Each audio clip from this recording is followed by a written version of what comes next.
Hello, learners. My name is Yash, and welcome back to SSCT Point.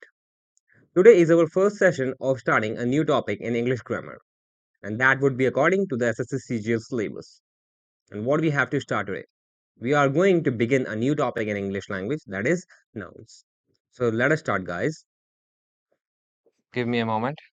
So start करते हैं. सबसे पहले contents. What we are going to start in nouns first. Nouns में देख लेंगे हम कि जब nouns के टॉपिक हम स्टार्ट करते हैं तो इसमें हम क्या क्या पढ़ेंगे.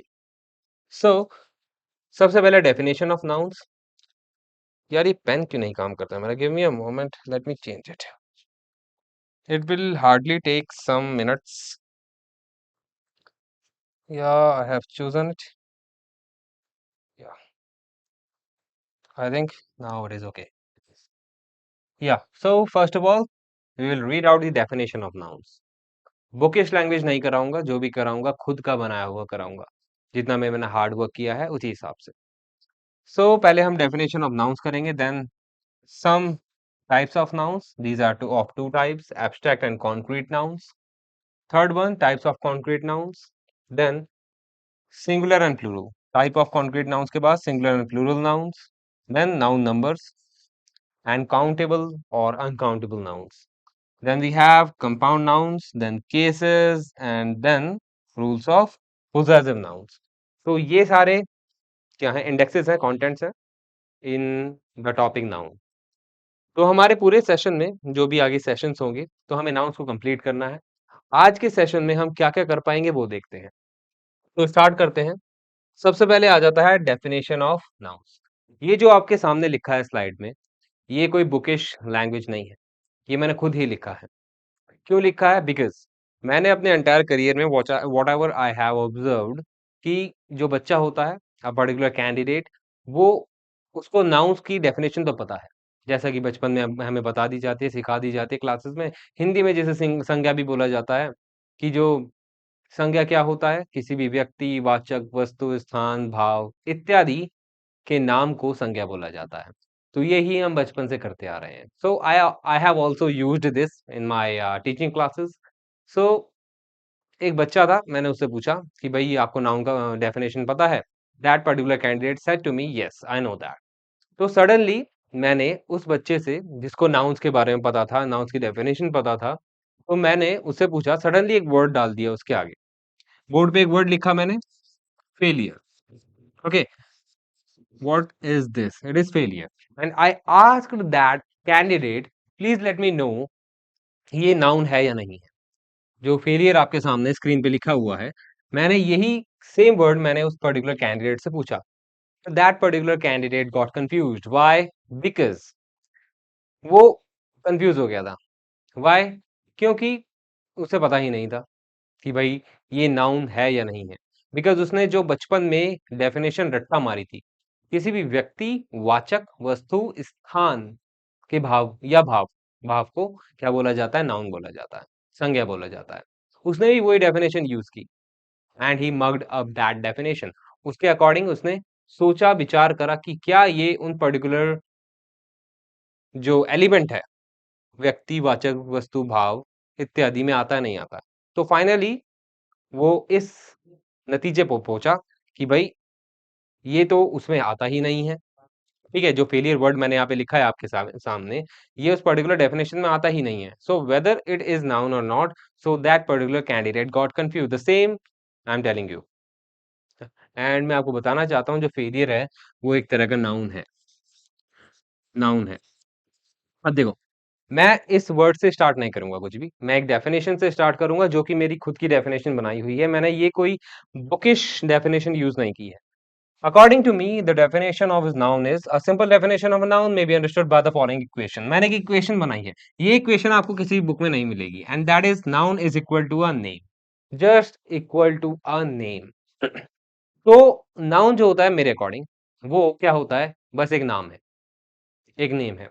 तो उस बात पे ये विचार करने की जरूरत नहीं है किसी भी नाउन को आइडेंटिफाई करने से पहले कि क्या वो व्यक्ति होगा, वाचक होगा, वस्तु होगा, एटसेट्रा.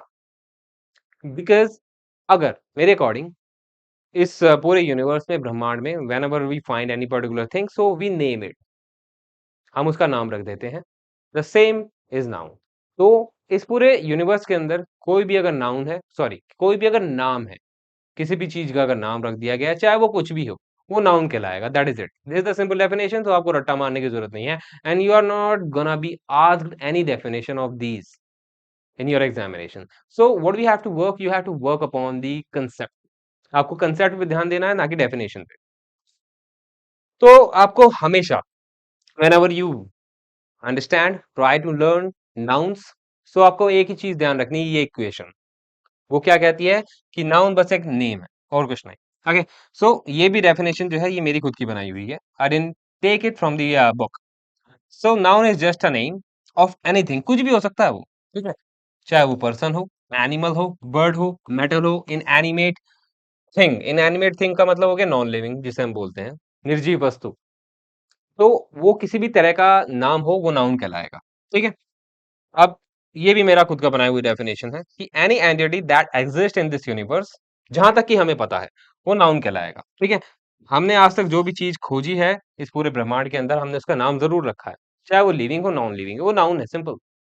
सोचने की जरूरत नहीं है वो किस तरह का है, बस वो नाउन है, ठीक है। जैसे फेलियर, फेलियर एक एब्स्ट्रैक्ट नाउन है, तो फेलियर को हिंदी में बोलेंगे हम हार, तो हार भी एक तरह का नाउन होगा क्योंकि वो नाम है ना। लाइफ में एक मोमेंट होता है जिसे हम हार बोलते हैं, तो वो एक नाम रखा है उस पर्टिकुलर मोमेंट का, so that is called a moment and that is a noun. तो सिंपली आपको ये ध्यान रखना है कि किसी भी तरह का अगर नाउन, सॉरी, नेम है किसी भी तरह का ब्रह्मांड में, वो नाउन कहलाएगा, सिंपली। ओके, आई होप आपको समझ में आ गया होगा जो मैं आपको नाउन की मेरी खुद की डेफिनेशन, बनाई हुई डेफिनेशन मैं आपको समझाना चाहता था। अच्छा, यहाँ पे शॉर्ट में मैंने एक चीज और लिखी हुई है, in short a noun answers a few questions in grammar. अच्छा, मेरा जो तरीका होता है इंग्लिश पढ़ाने का, वो बेसिक से एडवांस है। मतलब पहले मैं बिल्कुल बेसिक लेके चलता हूँ, देन एडवांस तक जाता जरूर। व्हाई? बिकॉज मैं ये नहीं चाहता कि पर्टिकुलर कैंडिडेट बस बेसिक तक ही अटका रह जाए, एंड मेरी क्लासेस आर बाइलिंगुअल, बाइलिंगुअल रहती हैं, so that each the candidate from each corner of this country would be taking some benefits from my classes.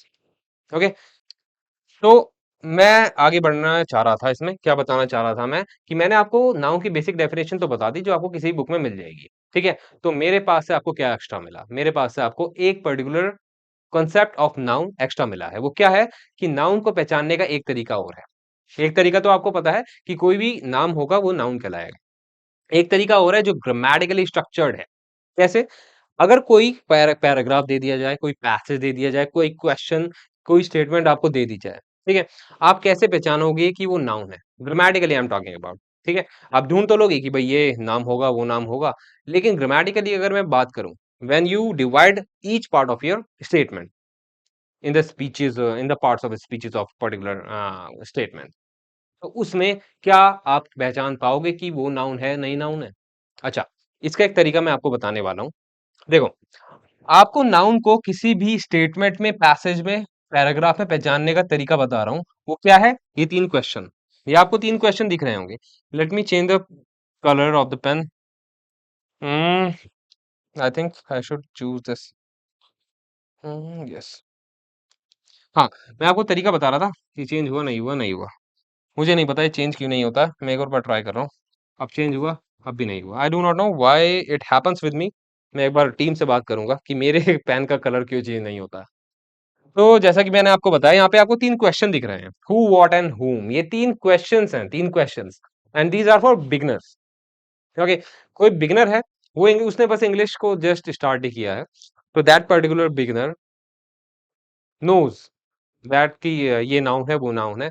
लेकिन अगर उसको फिर भी डिफिकल्टी आती है नाउन को रिकॉग्नाइज करने में इन अ पर्टिकुलर स्टेटमेंट, तो उसके लिए मैंने एक तरीका ढूंढा है। क्या तरीका ढूंढा है? उसको ये तीनों में से एक सवाल या तीनों ही सवाल पूछने पड़ेंगे उस स्टेटमेंट से। अगर मैं आपको स्टेटमेंट दे देता हूं और आपको कोई ऐसा वर्ड मिलता है जो इन तीनों सवालों को, या तीनों तीनों जो क्वेश्चन वर्ड्स आपको दिख रहे हैं, हु, व्हाट एंड whom, इन तीनों का या तीनों में से भी किसी एक का सवाल आंसर कर देता है वो वर्ड स्टेटमेंट में, तो वो नाउन कहलाएगा। मैं इसको आपको आपको इसको समझाऊंगा, गिव मी अ मोमेंट। आप प्लीज ये ध्यान रखना कि ये जो है 3 क्वेश्चन वर्ड्स हैं, आपको ये ध्यान रखने हैं, सो दैट नेक्स्ट स्लाइड में हम जब पहुंचेंगे तो आपको रिमाइंडर है। हु, व्हाट एंड हु, ये नाउन को पहचानने के लिए मैंने आपके लिए बताया है। अच्छा, तो ये स्लाइड क्या कहती है? ये स्लाइड कहती है कि हमारे जो इंग्लिश ग्रामर होती है, इंग्लिश लैंग्वेज होती है, उसमें दो तरह के सेंटेंसेस बनते हैं। एक होता है एक्टिव सेंटेंस, एक होता है पैसिव सेंटेंस। एक एक्टिव और दूसरा पैसिव। अच्छा, एक्टिव पैसिव ये जो सेंटेंसेस है, ये जिसकी मैं बात कर रहा हूँ, ये उन कैंडिडेट्स को पता होगा हु हैव ऑलरेडी प्रिपेयर्ड और have been preparing for so long. तो जो भी कैंडिडेट होगा, अगर इंग्लिश को पहले से पढ़ता आ रहा है, तो उसे एक्टिव पैसिव के बारे में पता होगा। तो मैं ये बताना चाह रहा हूँ, we have two types of sentences in English language and those are active sentence and passive sentence. मैं इसको आगे नहीं बताऊंगा एक्टिव सेंटेंस बिकॉज एक्टिव और पैसिव सेंटेंस, बिकॉज ये हम उनके पर्टिकुलर सेशन जो होगा उसमें कवर करेंगे एक्टिव एंड पैसिव सेंटेंसेस को। बस मैं अभी ऊपर ऊपर से आपको एक ओवरव्यू दूंगा कि एक्टिव सेंटेंसेस में क्या होता है, सब्जेक्ट आगे होता है वर्ब से पहले, एंड पैसिव में क्या होता है, सब्जेक्ट पीछे चला जाता है। ठीक है, अभी के लिए बस ये ध्यान रखो। और अब आपको दोबारा से you have to move back to nouns.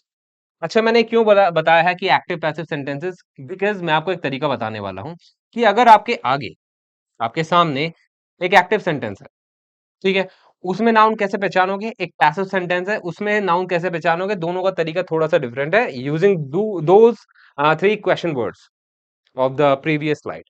Who, what, whom, इन तीनों क्वेश्चन वर्ड्स को आपको ध्यान रखना है। एक्टिव सेंटेंसेस में क्या होता है, अगर नाउन होगा, एक्टिव सेंटेंस के अंदर नाउन होगा, तो वो दो क्वेश्चन वर्ड्स का आंसर करेगा, व्हाट एंड हु। जैसे ये आपके आगे एक एक्टिव सेंटेंस लिखा हुआ है, as you can see on the screen. एक एक्टिव सेंटेंस है, Sehwag scored a century. Okay, so अगर आपको क्लास में उठाया जाए, आपसे पूछा जाए कि Sehwag scored a century, tell me the nouns in this particular sentence, इसमें कितने नाउन हैं और जोन से भी नाउन है मुझे बताइए।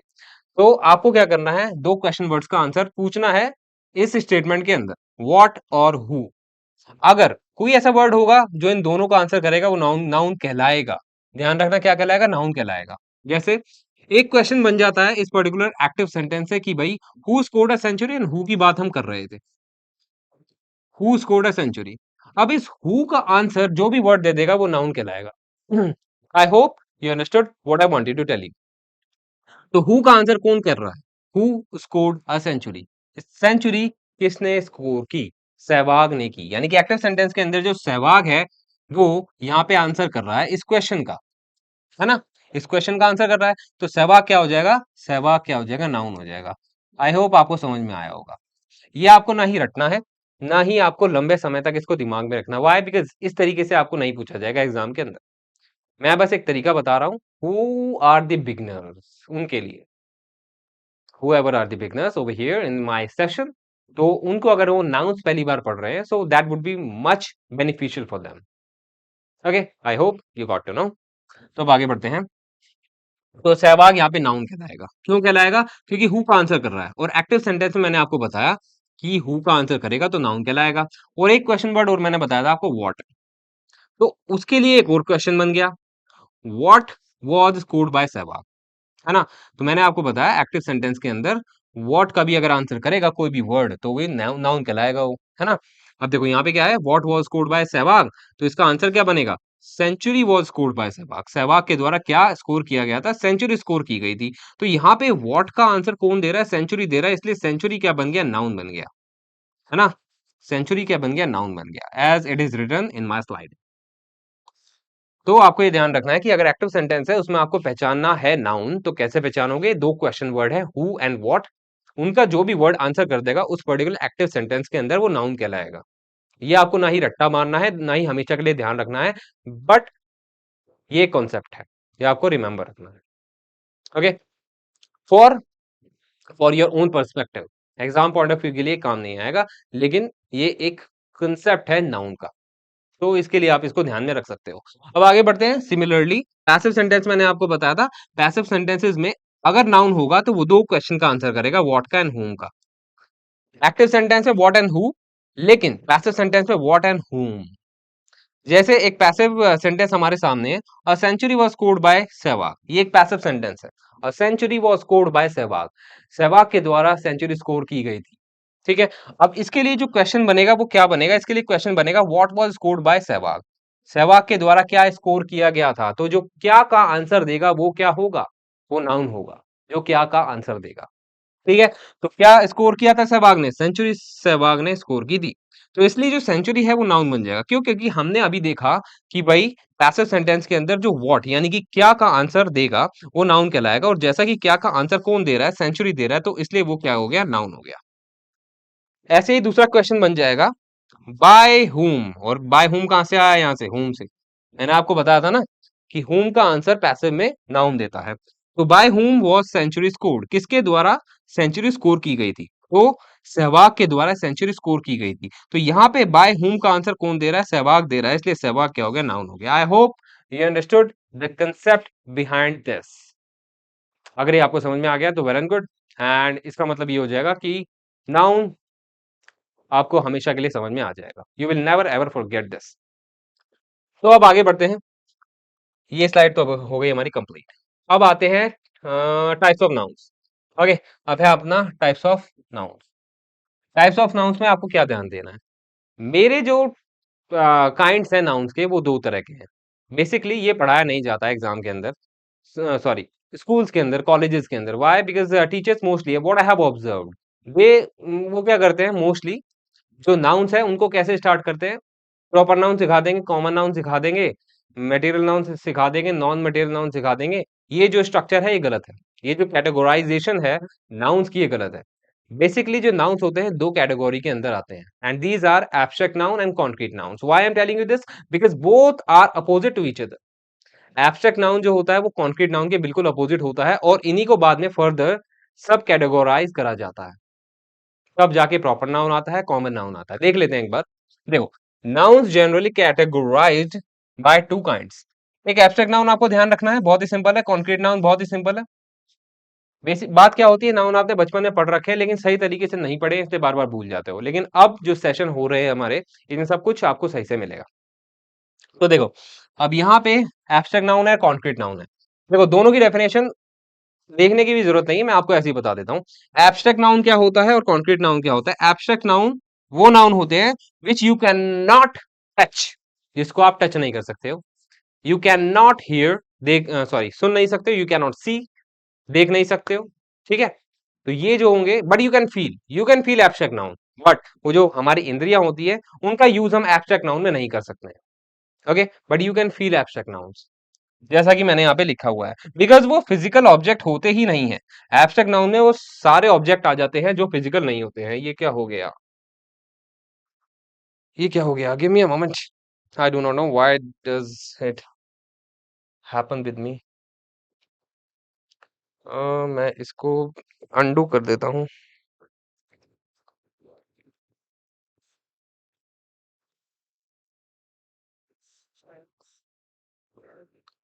Please give me a moment. ये अब जो आ गया है, ये मैं टीम से बात करूंगा, आप इसको प्लीज इग्नोर करिए। ओके, मैं आगे अभी चल लेता हूँ, आगे अब क्लास को फॉरवर्ड कर लेता हूँ, ताकि कोई डिस्टरबेंस ना हो हमारी सेशन में। तो अब आगे बढ़ते हैं। So I took my pain again.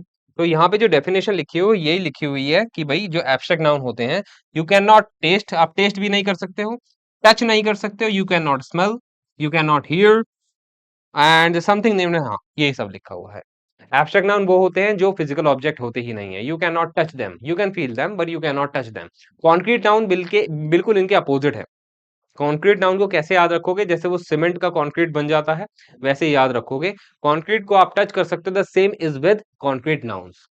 Concrete noun abstract noun के बिल्कुल ही अपोजिट है, जैसा कि डेफिनेशन में लिखा है।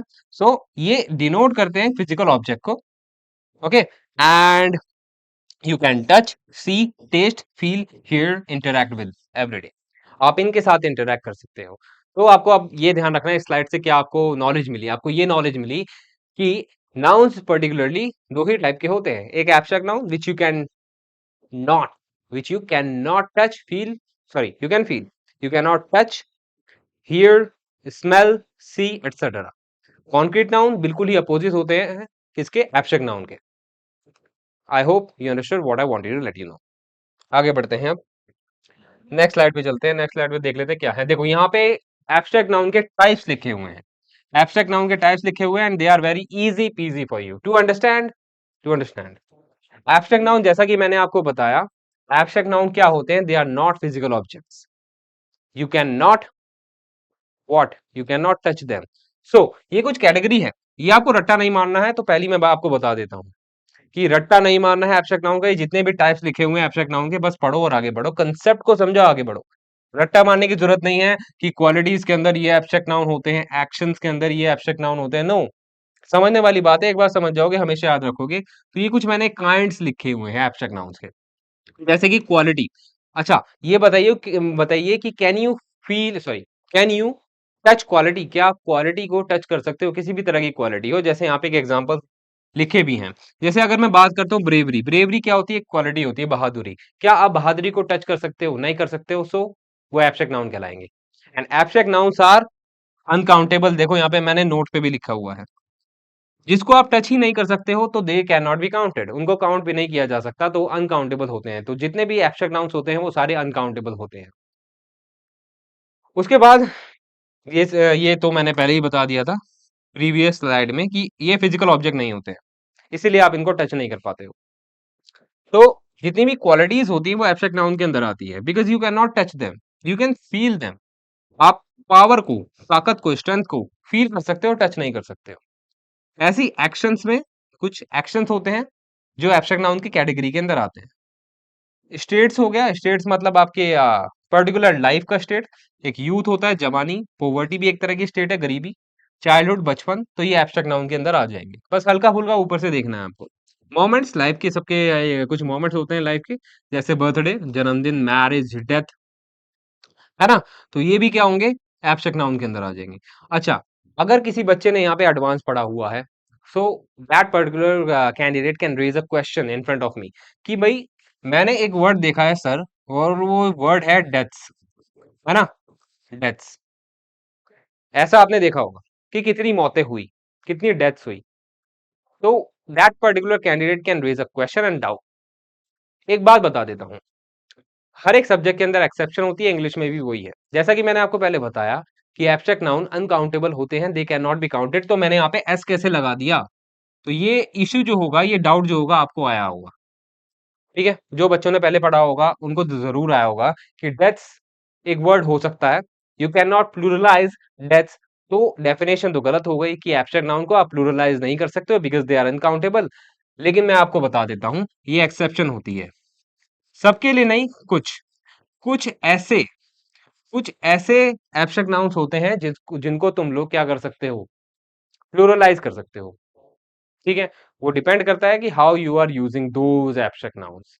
तो एक्सेप्शन हर जगह है, इंग्लिश में भी है। तो ऐसा नहीं है कि ये डेफिनेशन गलत है, but with an exception, exception होगा हर जगह। तो डेथ हो गया, एक और वर्ड होता है फेलियर्स हो गया, है ना? और आप होप्स भी बोल सकते हो, होप्स हो गई। होप्स को आप टच नहीं कर सकते हो, आशा, आशाएं, एक सॉन्ग भी है हिंदी में, आपने सुना होगा।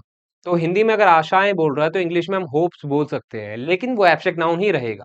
डेफिनेशन गलत नहीं होगी, but with in exception, exception है कि आप होप्स को यूज कर सकते हो। You can pluralise hope into hopes, okay, but definition गलत नहीं होगी। कुछ ऐसे एब्स्ट्रैक्ट नाउन्स होते हैं जिनको आप क्या कर सकते हो? प्लूरल बना सकते हो, लेकिन सबको नहीं बना सकते हो। उसके बाद इमोशंस, इमोशंस जो होंगे वो एब्स्ट्रैक्ट नाउन के अंदर आ जाएंगे।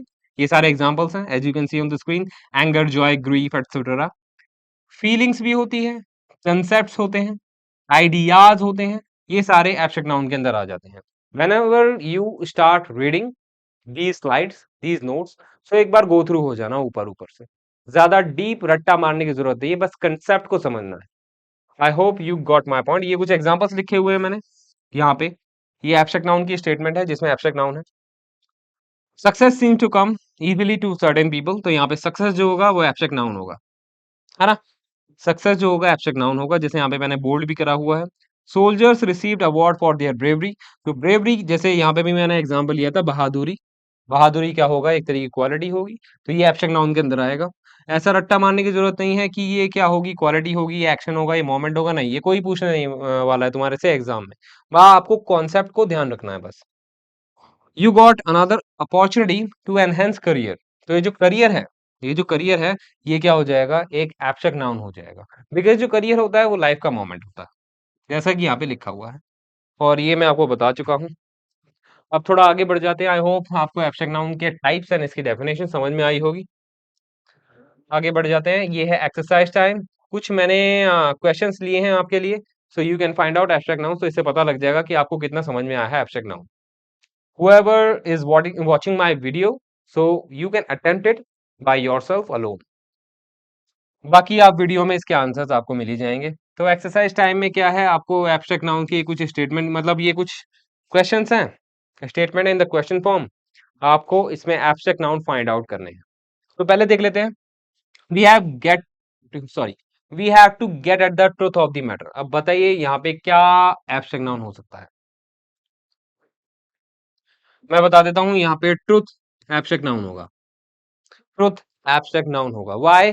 बस एब्स्ट्रैक्ट नाउन को पहचानने के लिए इमीडिएटली रैंडमली अगर आपके सामने कोई वर्ड आ जाता है, आपको पहचानना है वो एब्स्ट्रैक्ट नाउन है नहीं है। आपको क्या करना है, बस उसको ये फील करना है कि can you touch that particular noun. क्या आप उसको टच कर सकते हो? को आप टच कर सकते हो, नहीं कर सकते हो। सच को नहीं कर सकते हो, तो ये एब्स्ट्रैक्ट नाउन हो जाएगा। जो सच होता है, सत्य होता है, आप उसको फील कर सकते हो, but you can not touch it. Like air, you can not touch air, right? तो ऐसे ही ये एब्स्ट्रैक्ट नाउन कहलाएगा। टच, अनटच, ये सब ध्यान रखना। He try to restrain his anger. अब यहाँ पे सिंपल सी बात है, जो एंगर होगा वो एब्स्ट्रैक्ट नाउन होगा। क्यों? Because you can not touch anger. आप गुस्से को टच नहीं कर सकते हो, राइट? थर्ड वाले पे आ जाते हैं। Peter had a fear that he would fall down. अब यहाँ पे लिखा हुआ है, पीटर को एक क्या था, भय था, डर था कि वो गिर जाएगा। तो यहाँ पे सिंपल सी बात है, बताइए क्या एब्स्ट्रैक्ट नाउन होगा। यहाँ पे फियर जो होगा वो एब्स्ट्रैक्ट नाउन होगा। क्यों? बिकॉज वही आपको कॉन्सेप्ट जो मैंने आपको बताया वो एकदम रैंडमली आपके सामने आ जाना चाहिए कि क्या ये टचेबल है या नॉन टचेबल है। It is non touchable, so it is uncountable, so it is what, it is abstract noun. Jack lost faith in banks. तो यहाँ पे फेथ जो होगा वो एब्स्ट्रैक्ट नाउन होगा। क्यों? क्योंकि विश्वास जो होता है उसको आप फील कर सकते हो, टच नहीं कर सकते हो। It is uncountable. I am delighted at the news of her success. Success दोबारा आ गया। सक्सेस क्या होगा, जीत। जीत को आप टच नहीं कर सकते हैं। वो कहने वाली बात होती है, जीत को छू लेंगे या और ऊंचाइयों को छू लेंगे। वो वर्डिंग्स में अच्छा लगता है, लेकिन grammatically it is wrong. Okay, so success is uncountable. You cannot touch success. You can reach success. You can feel success, but you cannot touch success. So that is why it is uncountable and it is what? It is abstract now. Do not underestimate one's own strength. अच्छा बताइए कौन सा abstract noun होगा, ये last है। जैसा कि सबको दिख रहा है, स्ट्रेंथ क्या होगा, पावर। पावर क्या होती है? You can feel power, you can not touch power, you cannot touch strength, so that is why it became an abstract noun. So I think the session is completed over here, and with what, with abstract nouns। abstract nouns खत्म हो गए हैं हमारे। हाँ, जैसा कि मैंने आपको बोला, abstract nouns are completed। Next session में हम स्टार्ट करेंगे concrete nouns। आई होप आपको मेरा सेशन अच्छा लगा होगा, और जो भी पढ़ाता हूँ मैं सब। Thank you for the session, and we will meet soon. Bye bye.